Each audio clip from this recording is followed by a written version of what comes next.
Welcome back to the GameLink podcast, everyone. I'm your host, Lebbi, and as always, I'm joined by my friend Elmer. Helly ho there. And this is the podcast where we talk about movies that are adapted from video games. Oh, and some days it's a lot of fun, and other days it's Monster Hunter. But we'll get into that one later. Yeah, we'll be talking about Monster Hunter and Monster Hunter World because that's the game that coincided with this movie. But before we get into it, it's been a little while. We've had a Super Bowl and Valentine's and stuff like that in between. How have the last few weeks been for you, Elmer?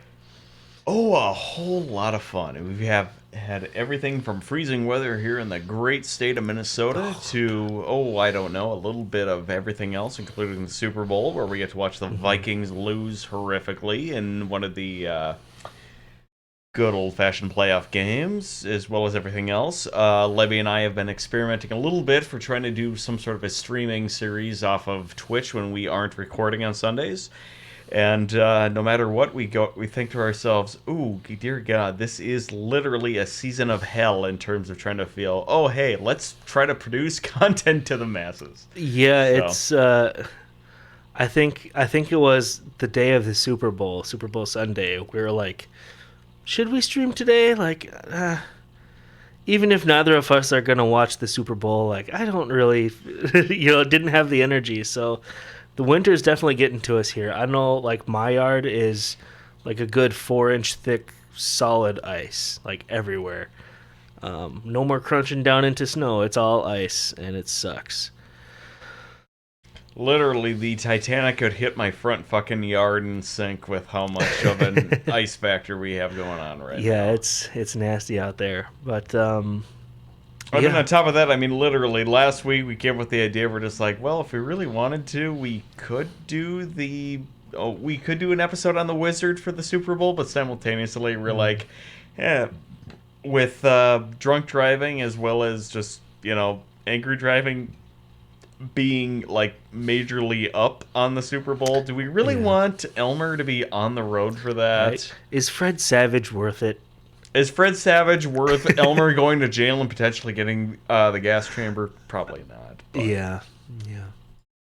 Well, that's fun. Did you watch anything interesting? Well, I have gotten caught up to the point where you are currently. So we are both caught up until this evening, which we have not been able to watch the newest episode yet. We are both now hooked on and watching The Last of Us. So once the season ends, I cannot wait for our episode to talk about this, because let's put it this way: never have I played an episode on never have I played a single second of The Last of Us. But I'm so excited to talk about this series. Yeah, this show is great. I'm sure everyone listening and watching is gonna have, or will probably have seen that already. But if you've been hesitant to check it out, check it out. It's the best television I've seen in a very, very long time. The best, and no joke, the best probably video game adapted anything I've ever seen. And for sure. I'm saying this is somebody who got a lot of fun out of both Sonic the Hedgehog movies. This is by far the best thing anything has ever come out of a video game, ever. Yeah, loving The Last of Us and loved the video game. Yeah, I only played a little bit of the video game, but man, this show is really, God, oh man, it's so gripping. Anyway, stay tuned for a episode on the finale of season 1, and then we will definitely talk about the second game and season 2 when that's out next year. But anyway, let's see, what did I do? I watched the Nintendo Direct. That was a couple weeks ago. Or was it a week ago? Anyway. Nothing too crazy to talk about there. They showed some more... what's it called? What's the new Zelda called? Tears of the Kingdom. They showed some more footage for that, which they've been showing for years at this point. So, just more hype, basically. But, yeah, other than that, I got a new phone and a new watch, so I'm feeling like a new man. I spent a bunch of time to finish up my yearly review for my job, so it's been eventful couple of weeks, but yeah, I'm glad to be back here. Let's see, what did I watch? He at his job. Oh no, I got to do my yearly review. Me at my job.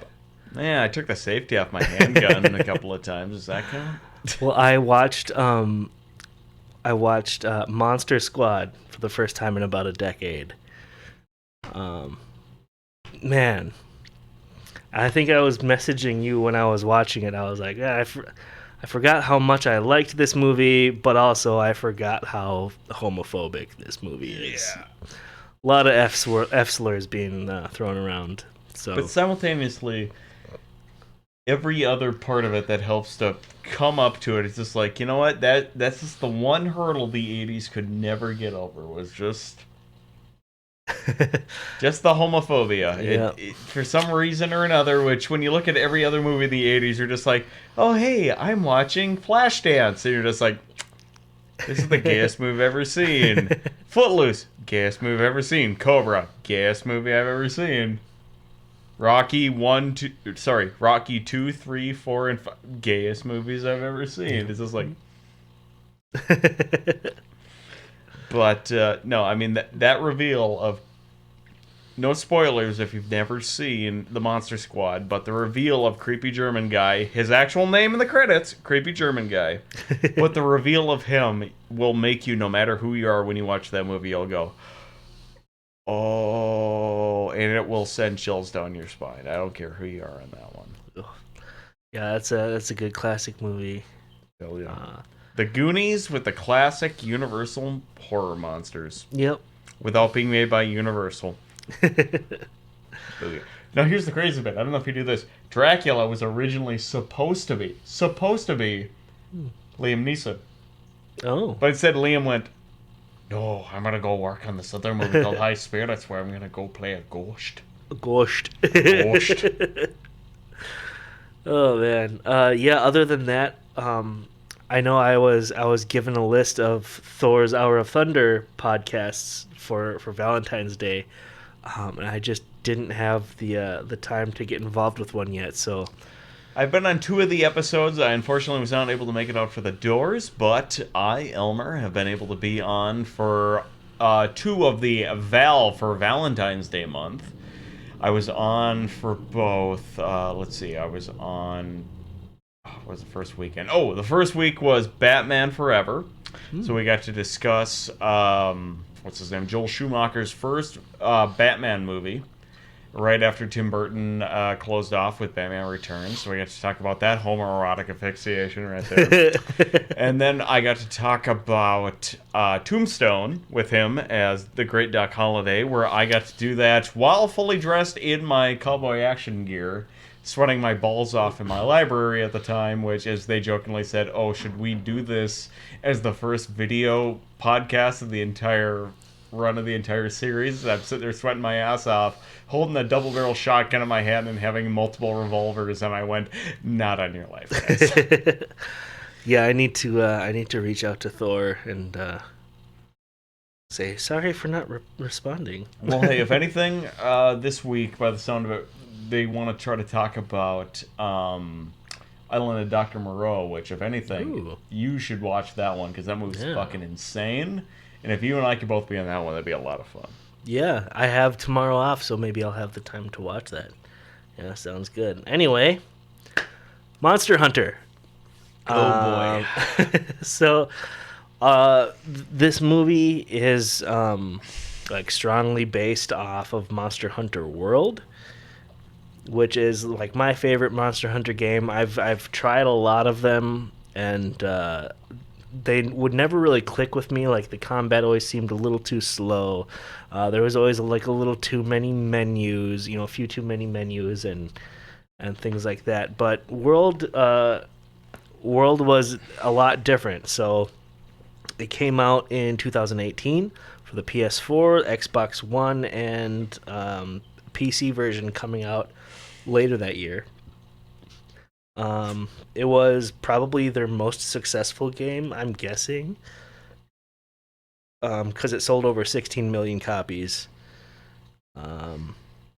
So I guess they developed it for like 4 years, so they really took their time, because they wanted to make it a lot different from like the previous games with the you know deep confusing menus and things like that. So they also wanted it to be more of like an open world type of thing where the previous games would have very like segmented areas of the map, and that's still kind of present here, but it's a lot more expanded.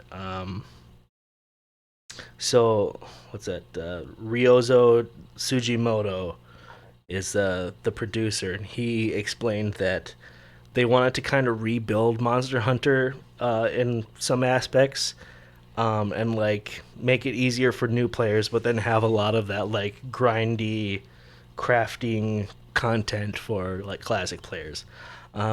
Which I constantly reminded Elmer throughout the entire movie. Crafting is a big part of the game because you see it about every 5 minutes in the movie. Yeah, as I said every single time, that's great, but every time in, well, pretty much Jurassic Park, they have to try to figure out, oh, hey, how are we going to get from point A to point B? They don't turn it into Bob Ross's painting session at the same time. So, I mean, Well, and then this is like a Capcom game, so um, there's always like some sort of inventory. yeah, there's always some sort of like complicated system for the people that just really get sucked in.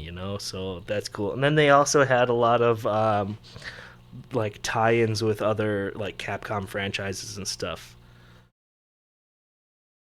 Oh, What? wait. You're telling me that that this movie, directed by Paul W.S. Anderson, the guy who famously directed all of the, directed and produced all of the Resident Evil games, he has a tie-in with Capcom? What?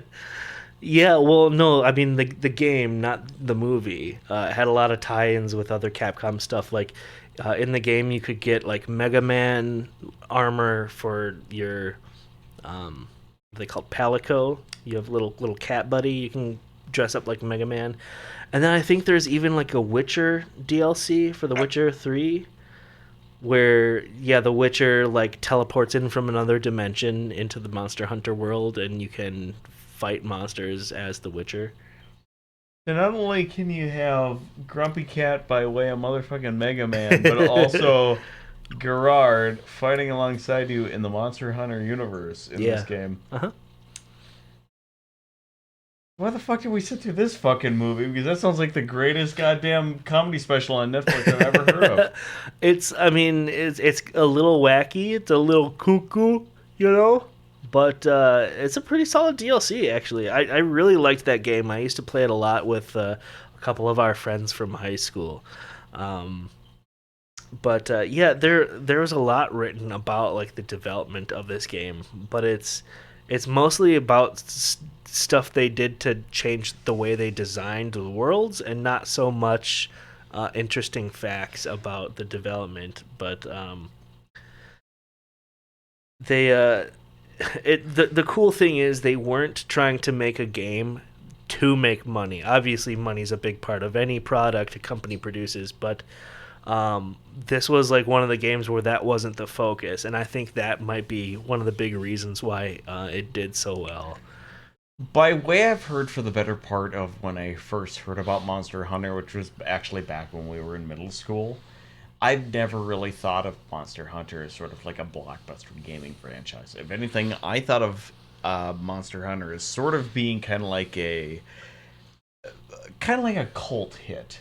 So like a game that people who they love it, they fucking love it. Everyone else is kind of like, it's what it is. But no, for the people that I know that love it, they are fully intact and fully just into it whenever they get a chance to. Yeah, I mean it's like a big beast, crafting RPG, but it is to that genre as like Digimon is to Tamagotchi, where it's like not even the fans can agree on what games are good and which ones aren't. So, except for this one, I think everyone can agree that World is like a universally great game. But Yeah, and then after World, they came out with Monster Hunter Rise, which I did try out a little bit, and it seems fine, but it's just a little bit different than World even. So I didn't get sucked into it yet, but we'll see. Maybe I'll give it another shot after this movie because I gotta find something to build up my trust in Monster Hunter again after this. And this is my second time seeing the movie. Um, I don't know. I hear methadone is a good way of trying to get into this universe, but well, the thing is, because I've seen the movie before, I thought I still had it downloaded. So Elmer gets here to watch it, and I'm like, wait a minute, I can't find it. What? Oh, I deleted it. I deleted it because it was so bad the first time. just wait until we get to the production side of it because it's going to be twice as short of everything that Lebbi got to say here tonight. But let's just say that, oh boy, the world at large forgot this movie existed. And it's kind of a thing of beauty. Yeah, good. It doesn't. I mean, it's not the worst, right? But In its defense, it's not the worst. But in its defense, simultaneously, it's also not the worst. So there's not like a lot of memory to it. It's kind of an insult to Monster Hunter fans. Like it really, like who else is the movie for? You know, the Monster Hunter is popular, yeah, but it's not like on such a scale as like Resident Evil even was. You know, so At least that took chances, and those chances they took were fucking insane, and everyone went, what the fuck? right. And then this What? also releases in the middle of a pandemic, so you're not getting any butts and seats in the first place, and you're Which, gonna just hilariously, make a joke of it either, anyway. You know, which hilariously, Paramount said, oh god, yes, no. We're at the midst of potentially a pandemic on our hands, and we are gonna make ourselves a fucking Sonic movie and release it over Valentine's Day. And trust me, I was one of those motherfuckers. I was in that theater over Valentine's Day, as Lebbi here can attest, in a 3 motherfucking piece suit to watch that movie, which is still one of the just most what the hell was I doing with my life at the time. But anyway, I was there. This movie came out shortly afterward. And Sony went, oh, no. Video game movies are going to be what brings people back to the theater. And considering this movie had a $60 million budget and it made 44 at the worldwide box office, I'll tell you right now, they surely did not hit the mark. So all I'm saying is, Paul W.S. Anderson, I love you, buddy, for your commitment, but I can only imagine which streaming service you're going to be going to next in terms of your actual filmographic career. gonna be making Tubi movies. Oh, for your sake, buddy, I'm so sorry. It's going to be Tubi movies. Yeah, but I mean, obviously, this game was a great commercial success. So, of course, it would be the one to get a movie. I just wish it wasn't with Paul W.S. Anderson. Anyway, did you find anything good out about the movie? Nope. Pretty much they've been trying to make a movie out of this since 2008, around the time that all of the Paul W.S. Anderson Resident Evil films were kind of hitting their stride at Screen Gems, Sony Screen Gems, I should say. So Columbia Pictures / Sony at the time was like, oh, hey, we're going to buy the shit out of the rights to Monster Hunter because, oh, hey, all of the Sony gamers, they're going to latch onto that and go, if they're going to make a movie, we want to be their forefront for that. And this movie has been in development hell since that, which Mr. Anderson has had his name attached to. And I mean, literally, had they not done what they did with this movie, and they just had it be literally, oh hey, we're hunting monsters, this movie would be so much better. Instead of going, oh hey, what if we transported people from the ever-going, U.S. military combat in the Middle East? What if we transported them to the middle of the Monster Hunter world? Maybe that'll make it a good movie. No. Well, in this, I mean, it would have been pretty easy to make this a good movie. You know, take some lore from the games and do something with it. I guess. Do you mind if I summarize a little bit of the movie yet, Elmer? Go for it. I mean, let's put it this way: the best part about this movie is the cast for it, and that's not counting Mila Jovovich. Mila Jovovich is never the best part of the cast in any movie. Yeah, I know. Elmer during the movie, he's like, why did they pick Mila Jovovich for this? I said, oh, because she's married to Paul W.S. Anderson. He goes, yeah, but why else? I go, there is no why else. She's her own tax credit. God damn it. Yeah, but basically the movie starts off with these like a couple vehicles loaded up with U.S. military personnel in the middle of a desert somewhere. Anyway, they drive into a storm, and then they get stargated to the Monster Hunter world, where everything's unrealistic and stupid, and it's like it was written by someone who only thinks they know what the military is like. Anyway, all I'm going to say is, as somebody who has been recently reintroduced to the Stargate universe, both SG-1 as well as Atlantis, I can tell you right now, this movie wishes it was part of that original MGM movie with frickin' James Spader back in '94. Yeah, with as cringy as Stargate can get at times, this is so much worse. Anyway, but yeah, so they get teleported to the Monster Hunter world pretty much right away. They encounter Diablos, and which Diablos is like one of the more like popular monsters from the game just because of how cool it is, I guess. I don't know. Digs under the sand, pops up and stabs people. Anyway, they encounter this beast. It fucks them all up.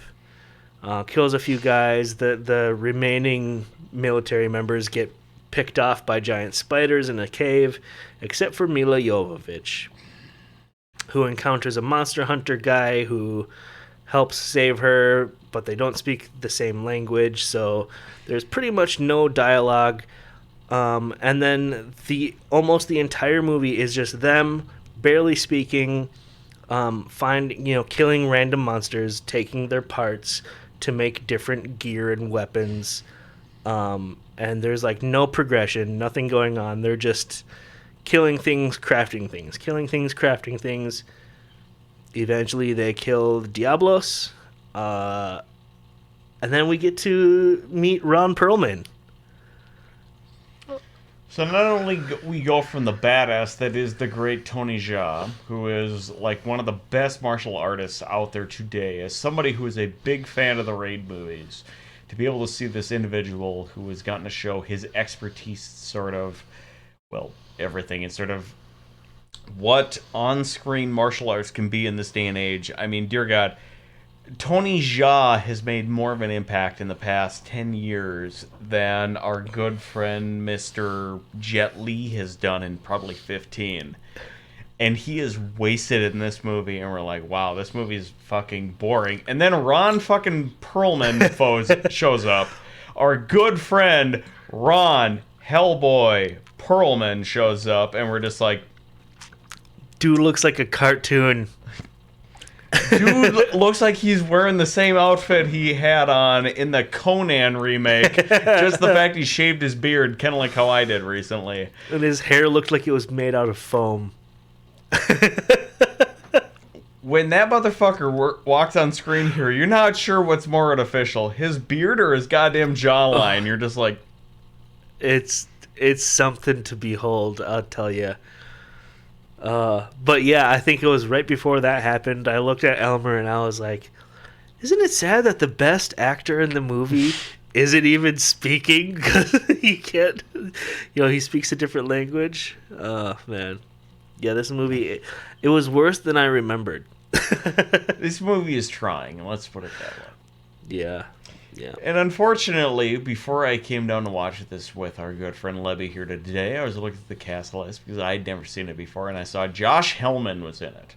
And I laughed when I saw his name, and I'm like, what does this motherfucker look like? Because I was just picturing in my head what Josh Hellman looks like. And I look at a picture of him, and I start giggling because I go, motherfucker literally looks like a living embodiment of a jar of fucking mayonnaise.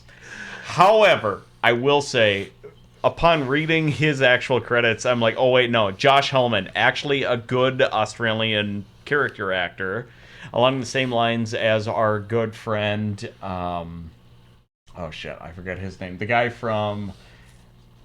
Yeah, no, I'm not going to bring up that movie, which he also stars in. So, Mr. Hellman here has also been in the X-Men movies. He's also been in a few other beyond that, but no, Mr. Hellman here, actually a very good character actor, dies way too quickly in this. I mean, he gets fucking slaughtered mercilessly in this movie, and that'll tell you something. Oh man. Yeah. Let's see. And then what happens after they meet up with Ron Perlman? Ron Perlman can speak English. Yep. Uh, They're on a sand pirate ship. yeah. Well, and him speaking English is like the only thing that they actually explain in the movie. Everything else kind of just happens, and then there's no explanation for it. Like they get teleported, nobody knows why. They never find out why. There's like wooden ships that sail the sand dunes like it's water. How does that fucking work? I don't know. Monster Hunter. Don't question the plot because otherwise it falls apart. To quote Akon, doesn't matter, had sex. Yeah, so then they figure out that for some reason they need to kill like the impossible to kill Rathalos, which is like a fire-breathing dragon. Its weakness is when it opens its mouth right before it breathes fire. So I don't know, they do that or some bullshit, and then they get rescued by a helicopter that makes its way into the Monster Hunter world. I don't know. I left the room at this point to go cook because fuck this movie. Well, speaking of helicopters, now here's a crazy bit. So I was driving down to the Twin Cities today, which I have a great view of as I'm driving along 35 southeast to get over to Lebbi's house here. And I swear to you, sir, I swear to you, I saw a Sikorsky sky crane flying overhead as I was driving in here. And I'm looking at that thing going, the fuck are you doing over here? It's a weird looking helicopter, but I swear to you it is. I mean, that thing literally looks like a Tim Burton drawing as a helicopter. It's got a big fat fucking cockpit on it. It's got a skinny body, and it's designed to pick up actual like cargo space for it. Huh. And I swear to you, as I was driving along 35, hopping over onto 17 over to Hiawatha, people who are Minnesota natives, you will know exactly what the flying fuck we're talking about. If not, don't worry about it. Anyway, just imagine that we're over by the giant bird killer that is the Sandcrawler, that is the Minnesota Vikings stadium, and that's where I see this giant helicopter flying overhead of them. I'm just like, you don't see that every day. Interesting. But, yeah, did you pay attention to the ending? What, they get rescued magically? Who fucking knows how that happens? They get rescued and then end, or what? Is there anything else interesting that happened? Oh, there was an after credits sequence. Wait, there was? Yeah, it was just the chef Palico holding up his sword and yelling. The Palico is a cat, so it's a chef cat holding up its sword that has lightning all over it and screaming and then running at the Rathalos. I ain't gonna lie. Had they made this movie entirely about the Palicos in this, I mean, literally, I think if they would have just walked over to the rights holders for Rankin Bass and just been like, hey guys, can we buy the rights to Thundercats? And they made a Monster Hunter Thundercats crossover, I think they would have made all the money in the world at that point. Because what the flying fuck did they make with this movie? Yeah, they could have made this movie a lot more interesting, like not make it about U.S. military members that get transported to a world. Make it about like like a village, like the classic hero story. a kid from the village who isn't that great or isn't that strong or something has to come into his own, you know? Like you said, Palicos in this, they are literally like burger flippers. Oh my Yeah. god, you literally have the kid who works at the fucking burger stand. There you go. Gets in this little village where they have the monsters. Monsters attack it one day. The burger flipper has to go out there with his goddamn spatula of truth or whatever and has to fight the monster. And then that spatula of truth gets built up into the Monster Hunter sword, which, dear God, I'm looking at the one on Mila Jovovich's shoulder right now on our home screen. Tell me that thing doesn't look like a fucking spatula from hell. Yeah, you know, it would have been so easy, just like, yeah, maybe the kid is good at hunting monsters because that's how they get their meat for the restaurant. You know, like something, just something other than, yeah, you know, military members because they have badass guns, and then they're in this world because, I don't know, a lightning storm or some shit. Anyway, they're there now, so then Diablos and monsters and spiders, and there you go. Also, what Problem did the solved. guns have to do in this movie against the Diablos? The guns didn't do shit to anything in this movie. Exactly. Why the flying fuck do we have members here of I our don't know. United States military in this thing? I don't know, but I do love the part where after they kill the Diablos, she takes her buck knife and carves a big square into the scaly hide of the Diablos and then peels off like a sheet of drywall. Peels off a piece of scale that is held on by black goop. Because that's accurate. But, like I pointed out many times during the film, because this game has crafting in it, Elmer. So they need to take supplies. I thought you were going to say she was going, Square Enix. Oh, anyway, yeah. Did you have a favorite part? Was there anything even remotely redeeming for you, Elmer? What was your favorite part? When T.I. suddenly had a motherfucking Magnum, not even Magnum Research, he had an Arctic Warfare rifle, and I just went, why the hell is a member of the U.S. military in the middle of the desert holding an Arctic Warfare rifle? And I'm just like, bullshit! Oh yeah, T.I. was in this. Yep. 7 Days to Die with Monsters. Yeah, kinda. Yeah. Yeah. Let's see. Was there anything redeeming?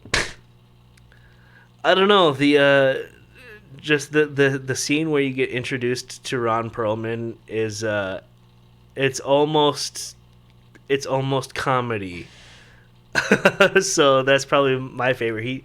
He jumps in and he's trying to be all badass, but he just looks so damn goofy. So that's my highlight. Anybody that needs to see comedy with Ron Perlman for a movie that's not a comedy, watch In the Name of the Rose, because in that, at least it is Christian Slater and Sean Connery, and then they meet Ron Perlman as a pig-nosed monk who is obsessed with sex, who only speaks in French, and he talks about the fact that, oh no, I am a very bad monk, ha ha ha, I am horny.